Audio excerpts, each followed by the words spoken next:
नमस्कार। स्वत्व के डिजिटल प्लेटफॉर्म पर आपका स्वागत है। दिल्ली में आम आदमी पार्टी हार रही है और भारतीय जनता पार्टी की सरकार बन रही है।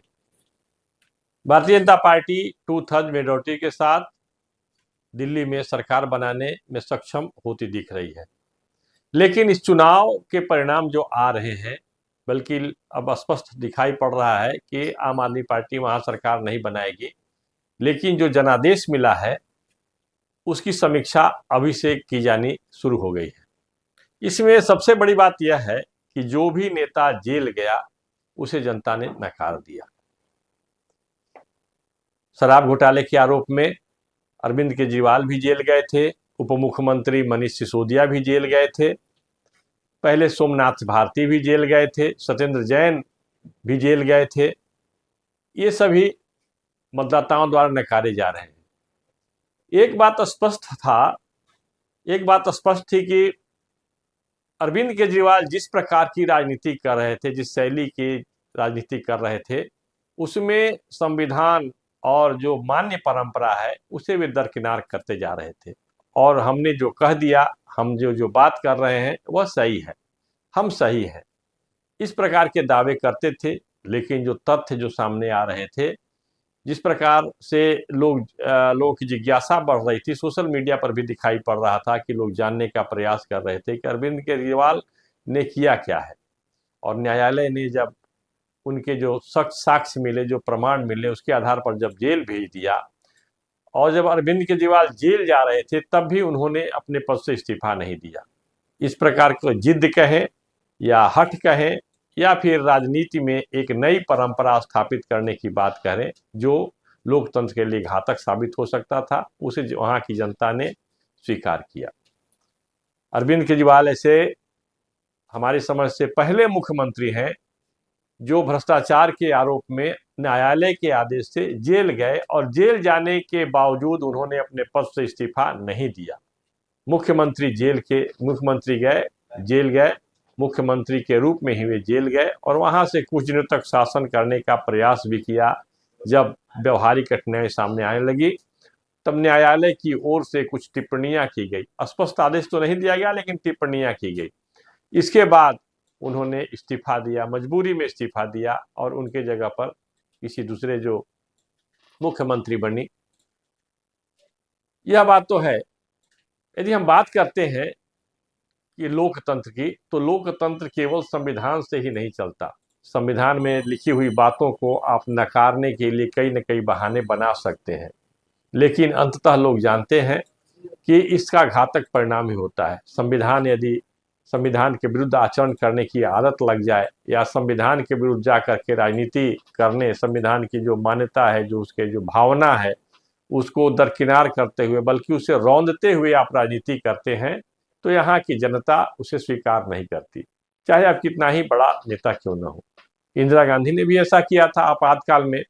परिणाम क्या हुआ? इंदिरा गांधी को भी हरा दिया गया और उनकी पार्टी भी बुरी तरह से हारी थी। उसी प्रकार से अरविंद केजरीवाल की पार्टी भी दिल्ली में हार चुकी है।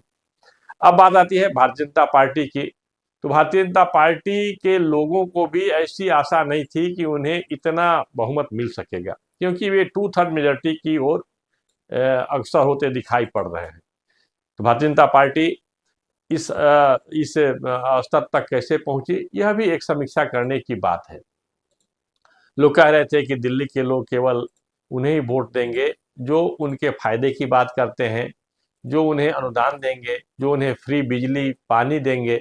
लेकिन बात ऐसी नहीं हुई। हाँ, बात ये हो सकती है कि कुछ लोग जो बिजली पानी को लेकर के किसी को वोट कर रहे हैं, तो उन्होंने वोट किया होगा, लेकिन उनका प्रतिशत बहुत कम है, न्यून है। लोग एक परसेप्शन पर, एक जो मान्यता होती है, एक जो दिखाई पड़ती है बातें, उस पर वोट करते हैं और यह अवसर आता है। अरविंद केजरीवाल के साथ दिल्ली के लोग खड़े रहे और बहुत मजबूती से खड़े रहे। 70 में से 67 सीटों पर विजयी होना ये साधारण बात नहीं है। ये थंपिंग मेजोरिटी से भी अलग हट करके, 2/3 मेजोरिटी से बहुत आगे हट करके है। और अरविंद केजरीवाल निर्बाध रूप से 3 बार मुख्यमंत्री बने। एक बार तो कांग्रेस के साथ वो मुख्यमंत्री बने थे और कुछ दिनों तक, मतलब 1.5 महीने तक शासन चलाया। इसके बाद इस्तीफा दिया और फिर बहुत प्रचंड बहुमत से जीते और आपकी सरकार बनी थी। तो यह बात दिखाई पड़ रही है और भारतीय जनता पार्टी को लेकर के भारतीय जनता पार्टी ने इस बार अरविंद केजरीवाल के जेल जाने वाली बात को बहुत तरीके से लोगों तक पहुंचाया था। अब बात यह है कि दिल्ली में होगा क्या। एक बात तो उठ चुकी है कि दिल्ली में एक ट्रेंड, राजनीति की ट्रेंड अरविंद केजरीवाल ने शुरू कर दिया है, वह है निःशुल्क बिजली पानी देना। यह खतरनाक ट्रेंड है। ये इसको कह सकते हैं लालच को बढ़ावा देना। लेकिन लालच जब विकराल रूप धारण करता है तो उसे कोई भी पूर्ण नहीं कर सकता है, संतुष्ट नहीं कर सकता है, और वह अंततः एक निराशा और अराजक व्यवहार, अराजक वातावरण की ओर ले जाता है। तो इस प्रकार की जो राजनीति है, इससे भारतीय जनता पार्टी किस रूप में निपटेगी। हाँ, दिल्ली को सुदृढ़ बनाना, वहाँ विकास की बात करना, वहाँ शिक्षा की बात करना, वहाँ स्वास्थ्य सेवाओं को ठीक ठाक करना, ये सारी बातें स्वीकार हो सकती हैं। जमुना की भी बातें स्वीकार हो सकती हैं, क्योंकि जमुना को स्वच्छ किया जा सकता है। जमुना वहाँ प्रदूषित है, जमुना का जल, ये बहुत बड़ा स्तर्म है, राष्ट्रीय स्तर्म है। जमुना जैसी नदी का दिल्ली, जो भारत की राजधानी है, वहाँ इस दुरावस्था में होना। और इस चैलेंज को प्रधानमंत्री नरेंद्र मोदी ने भी स्वीकार किया है, भारतीय जनता पार्टी ने भी स्वीकार किया है। लेकिन बात यह दिखाई पड़ रही है कि जमुना को जो प्रदूषण मुक्त करने की जब बात होगी, तो वह केवल सरकार के बुत्ते की बात नहीं होगी, उसमें जन भागीदारी की भी बात होगी। तो भारतीय जनता पार्टी इस दिशा में क्या कर सकती है, यह आने वाले समय में दिखाई पड़ता है।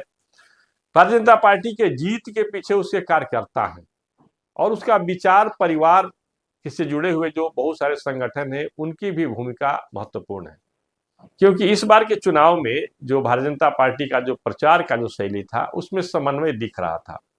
रोज आम आदमी के साथ समाज में संपर्क करने वाले जो कार्यकर्ता थे, वो सक्रिय दिख रहे थे और लोगों को से मिल करके प्रयास कर रहे थे कि वे मतदान केंद्रों तक जाएं। और यही कारण है कि भारतीय जनता पार्टी के मतदाता प्रतिशत में बहुत भारी वृद्धि हुई है। लगभग 8% की वृद्धि मानी जा रही है कि भारतीय जनता पार्टी को 8% अधिक वोट पिछले चुनावों के तुलना में, जो विधानसभा के चुनाव होते हैं, उसमें मिले हैं।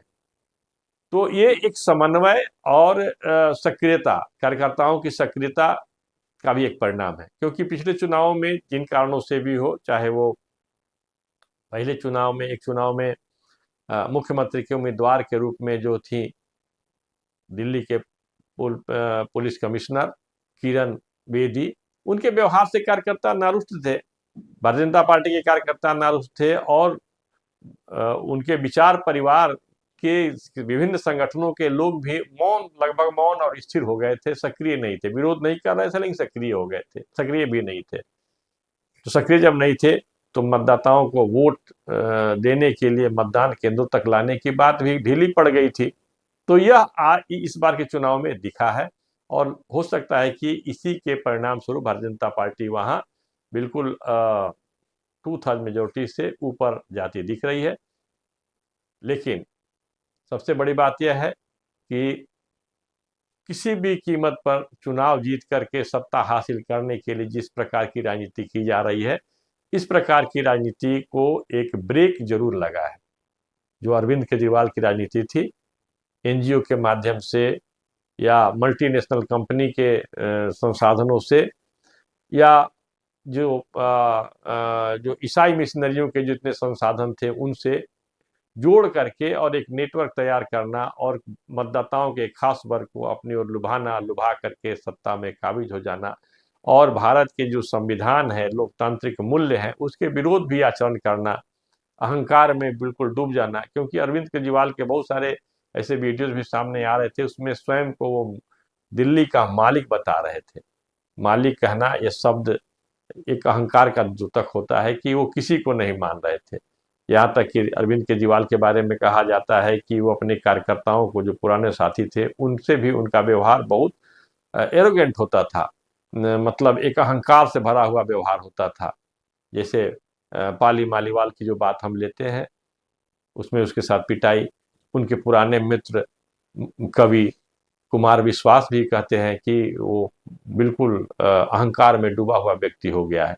तो इस प्रकार की राजनीति का कि अंत का होने का जो सिलसिला है वो शुरू हो जाए। अंत हो गया ऐसा नहीं मान सकते हैं, क्योंकि अरविंद केजरीवाल आज भी उनका एक नेटवर्क है, जिस प्रकार का भी नेटवर्क हो, एनजीओ के माध्यम से जो नेटवर्क है, तो ये ऐसा ही सिलसिला जारी रहा तो अरविंद केजरीवाल शैली की राजनीति यहाँ समाप्त हो जाएगी।